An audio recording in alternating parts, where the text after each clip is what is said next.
Welcome to the Technogym Village, here in the Wellness Valley on the beautiful Italian East Coast. Today I am joined here by Professor Robert Newton, a world-renowned expert in exercise sciences. Welcome.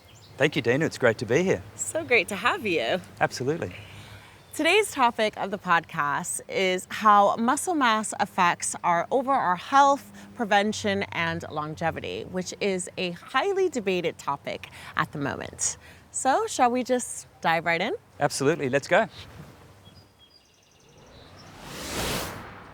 Doctors used to talk a lot about blood pressure, diet, and cholesterol, and so many other metrics.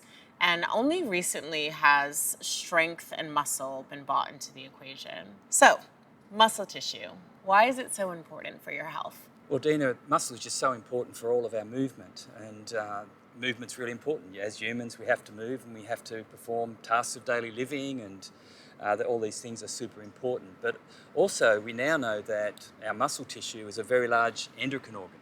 So our muscle produces a whole range of hormones and cytokines, and they control all of the other systems in our body. So we now understand that our muscular system is also just a critically important part of our health. Is it true that there's a strong correlation between strength and longevity? Absolutely, and the reason being, again, that the muscle system is really helping to modulate and keep healthy all the other systems in our body. So for example, having a high muscle mass makes it easier for us to control our blood sugar. So this is important for reducing our risk of diabetes. Also, having a high muscle strength is related to our risk of cardiovascular disease, and even some cancers are definitely related to how much muscle we have. And so yes, having a high level of muscle, or at least not having a low level of muscle, which is highly risky, then that's related to how long we live, our longevity. Myokines, they're getting a lot of attention at the moment. How do these molecules affect our body? Certainly. So the discovery of myokines is relatively recent, and the fact that our skeletal muscles actually produce these very important peptides or molecules, and they're signaling molecules. So they are released from our muscles and they travel into our circulation and then are distributed throughout the body. And they then attach to various tissues and cells and organs in our bodies, and they actually modulate the processes that these tissues, cells and organs undergo. So through that, they help to maintain a whole series of processes that are absolutely critical for our health. So in particular, one example is that these myokines, and when they are placed over living cancer cells, they actually suppress their growth. And so what these myokines are doing are signaling to cancer cells to don't divide, don't grow so quickly. Now, these myokines are also very important modulators of our immune system. And so they switch on our natural killer cells and our T cells and then send them out to our rest of our body there. And that's to help fight cancer, but also to fight infection and also to repair our tissues. So these myokines are super important. So they're kind of like the messenger to the body. Yes, telling yeah. the body what to Yeah, do. they're the signaling that goes out to our body. So there's growing evidence that maintaining healthy muscle mass can help reduce chronic systemic inflammation. Why is that important, and how does that all work? Yeah, absolutely. So within the body, of course, we have two major tissues, which are the muscle system, but you also have the adipose tissue as well, or the fat tissue in the body. And fat tissue is also producing a whole range of signaling molecules called adipokines. And in a normal body weight person, there is balance between those two tissues and the way they signal. But having higher levels of fat actually drives this chronic inflammation within the body. And so the muscle system is very important because the myokines actually offset and they, if you like, control or modulate the inflammatory actions that these adipokines have. And so that's a key role to actually lower systemic inflammation. Okay, so let's get on to the topic of oncology. So I know that a lot of your expertise is working with cancer patients and building strength into their life, no matter where they are, at what stage. Mm-hmm. Why is maintaining strength so important? Well, or building strength so important as certainly. it? So, someone who has been diagnosed with cancer, they may be very unwell. They then undergo a series of treatments which really impacts their quality of life, their physical function. It can cause considerable loss of muscle mass and gain of fat mass. So, yes, we prescribe strength training extensively for most patients with cancer to try and control that. Now, as I mentioned earlier, the muscle is producing these anti-cancer molecules, these myokines, which have strong suppressive effects to slow down the progression of cancer. And so that's why we program or prescribe strength training for patients with cancer to build their muscles, to build their internal chemistry, if you like, to actually help them to fight and help their own body to overcome their cancer, in tandem with the other treatments that they receive, like chemotherapy and radiation therapy. Would you say that someone who already has a strong base, if they got cancer, are they more likely, is their treatment a little bit smoother than someone who has no base at all? Absolutely, that's a very important question. We see that patients who have very low muscle mass have much worse prognosis. So, in other words, their progression is much more difficult for them. Certainly, the side effects of chemotherapy are particularly high in patients with low muscle mass. And so that's why we work very hard to try and maintain or even grow that muscle mass. Reduce side effects of treatment, they recover more quickly, they're much more likely to survive. There's actually a strong correlation between level of muscle mass in the patient and their actual overall survival and actually cancer-specific survival. Cancer and resistance training aren't normally two things that we would put together. Can you elaborate on this? How important is it for a cancer patient to maintain or build muscle mass? Oh, Dina, I think it's absolutely crucial, and we certainly prescribe strength training, resistance training for pretty much all of our patients going through this cancer journey. We know that resistance training is good for us, even for cancer patients. But what about seriously overweight patients or obese people? Yes, certainly the management of overweight and obesity is a major challenge facing the entire planet. And resistance training does have a critical role here. The exercise overall is not highly efficient for reducing fat mass. We have to actually create an energy deficit, and so that's through diet. And so we have to actually reduce the caloric intake, the energy intake. However, when reducing our energy intake and creating an energy deficit, whilst we lose fat, we also lose muscle tissue, and that is very undesirable. And so we use resistance training to counteract that. So I would suggest that any person going through a weight loss program, it is absolutely critical that they do resistance training to prevent the side effect of that weight loss strategy. One of today's epidemics is diabetes, correct? Absolutely. So, how would you say strength training affects glucose management and insulin sensitivity? Oh, certainly. I think across all of the exercise modes, resistance training is probably the most efficacious. And the reason being, again, that we have to maintain or increase the mass of muscle in people with type 2 diabetes. And the reason for that is that one of the greatest consumers of glucose in the body is muscle. Even at rest, our muscles are drawing in glucose, storing it, and then utilizing it for energy. Of course, when we exercise, when we move, that energy use goes way up. And so what we see in these patients that quite often they'll have a low level of muscle mass, and so they don't have that glucose sink, if you like. You don't have that highly developed process to be able to pull glucose out of the blood and store it. And that's why their blood glucose is chronically elevated. That's what's causing the damage to their various tissues and causing the disease, and why they can't respond to insulin. So they're no longer insulin responsive because their muscles are just not big enough and active enough to pull that, to respond to the glucose and pull it into the muscle tissue. So, the bigger your muscles are, the more responsive your body is to insulin. Absolutely. You have more muscle mass, it just is able to absorb and store more glucose. And that's one of the most important ways to modulate blood glucose, blood sugar, and make the body more responsive to insulin. We hear a lot about muscle mass, maintaining muscle mass being fundamental when you are taking GLP-1 medications.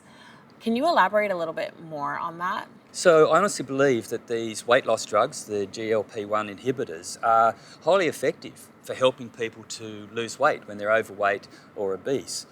However, all of the research indicates that any weight loss, around 1/3 of that will be loss of lean muscle.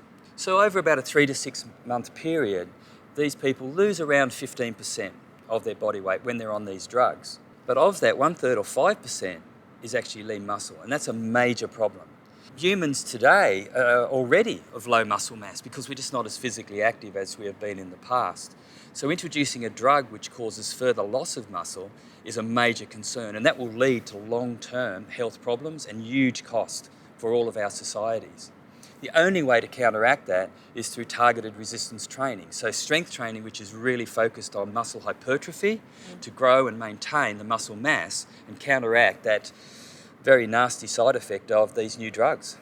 Is it the same result if somebody was in a calorie deficit and they want to lose weight? Why is it that these drugs target the muscle, 1/3 of a muscle, and not just overall fat? Is it an accelerated rate of muscle loss from the Look, drug? any strategy, whether it be through just dieting and reducing your caloric intake, where you create an energy deficit, you will lose muscle as well as fat. And so whatever the strategy that you're using, you have to use resistance training to counteract that. It is probably worse of a problem with these new weight loss drugs because people just don't want to eat. And so they create a larger energy deficit. The larger the energy deficit, the greater the proportion that the body will use protein, muscle protein, as an energy source. And so it is exacerbated with the use of these drugs. But certainly any approach for weight loss must include strength training, resistance training to maintain muscle mass. Are there drugs that have a strong interaction, whether positive or negative, like GLP-1 with strength training? Oh, absolutely, and I'll draw on two examples. I think probably the first is the use of metformin for people with type 2 diabetes. Metformin is not a cure for type 2 diabetes. It reduces the symptoms of the disease, but it doesn't cure it. The only way to cure it is through exercise and in particular resistance or strength training. Another example is in the use of hormone therapies in the cancers. So good examples are breast cancer and estrogen suppression drugs, and in prostate cancer where we use drugs to suppress testosterone. Those drugs are highly effective at slowing the progression of these cancers. However, they are absolutely decimating our muscle tissue. And so again, we have to use strength training as what is termed an adjuvant treatment whilst undertaking these hormone drugs to prevent that muscle loss. Let's take a completely sedentary individual, someone who doesn't train at all. As you mentioned, most of us do not. Someone who doesn't go to the gym, and we give them a personalized strength program. What are some of the changes we can expect to see initially and long term? Well, I think this is the exciting thing about exercise. We just have to get people started because even within the first few sessions, they get lovely drugs released into their brain, endorphins and dopamine, cannabinoids, and immediately after even their first couple of sessions, they feel better as a very acute effect. So they go, wow, I feel less anxious. I feel more excited, and I feel like I have more energy, and that's almost an immediate effect. Certainly after, perhaps 2 to 4 weeks, they start to see the benefits. They find that they're less breathless, for example, when they climb stairs. They feel a little bit stronger, and so they find tasks of daily living a little bit easier. By the time you get to 3 months, okay, you're seeing some quite marked improvements in how their life, their quality of life is better, their mental health is better, their physical performance is better, and so they feel more confident. And these are relatively fast benefits that we derive from exercise, and it's just making that start. And once they get to start to experience these benefits, they get a little bit, well, I like this, I want to stay at it. You don't have to stick to a strict program to get to that point, right? Some people, when they first start an exercise program, they're so hard on themselves. They say, I have to, especially strength, I have to train 3 to 4 times a week. What about someone who falls off they miss a session here or there, you're still going to derive all of those benefits in the first few months or first few weeks. Oh, Dina, absolutely. And people do probably go in a little bit too hard. They say, oh, I want to adopt this exercise habit. Look, it's very much a matter of just gradually easing into your exercise routine, perhaps just 2 sessions per week to begin with. Or what I like to do is with my patients is, no, let's break it up. And let's do maybe 10 to 15 minutes per day. Most people can fit that in, but exercise on most days of the week. And so it's a much easier introduction to exercise, and then you build up to a higher volume. It's very important not to make the patient or the person who's training too sore or too tired in the initial phases, and they need time to adapt. And so just gradually introduce and then work it up. Build up. Whether they're doing 2 times per week or micro sessions, 10 to 15 minutes per day, they're still going to feel that benefit of release. They feel mentally they're better. 2 to 4 weeks, they start to feel less breathless. All of this comes no matter the volume of training. You would agree? Yes, it does, because someone who has not exercised for many years or has never exercised at all, they don't need much of an exercise dose to get these benefits. As we become more fit, yes, you have to increase the dosage because your body adapts and it's quite accustomed to what you're doing each week. And so it goes, no, I can do this. It's no problem. I don't need to change. I don't need to adapt. And so, yes, then we have to start to build in a higher volume and also a higher intensity of exercise and also more variation to continue to stimulate the system to adapt and improve. That's very true. I see that with my clients as well, especially new clients. They make changes right away, and we get to a point where it does start to slow down, and we need to change the program to make sure that the stimuli is constantly changing. Yep. When it comes to aging, fall prevention is critical. The National Institute of Aging actually stated that 1 in 4 people age 65 or older will experience a fall, and that's each year. So once they hit 65, their injury risks just goes up and up. How important is strength training for fall prevention? Oh, certainly, Dina. And look, I think that falls will become more of a problem as just people's lifestyle changes. They're less physically active. We're at a stage now where in most countries of the world, 2 out of 3 people are totally sedentary. And so what's happening, of course, is that our physical functioning and our capabilities are actually declining at an earlier and earlier age. And a lot of that is due to reduced muscle mass and reduced muscle strength. Now, those characteristics are absolutely critical for preventing falls. It reduces our risk of tripping, for example. If we have adequate strength, we walk more naturally, we walk with greater foot clearance. If we do trip, then if we have adequate muscle strength and power, we're able to put in place an effective corrective action. We're able to step forward and prevent that fall.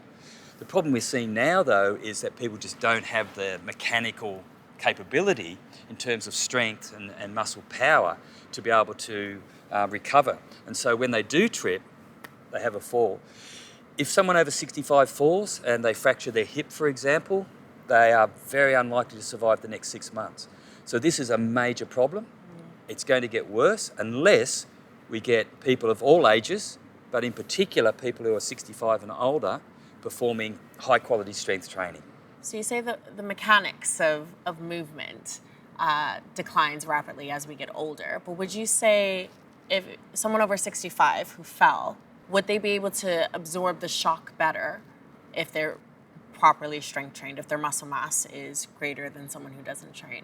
Oh, absolutely, because more muscle mass means that when they do fall, they're able to produce an effective corrective action, so to stop from falling. And even if they do fall with adequate muscle mass, they're more likely to bruise because of the muscle protecting them and less likely to fracture.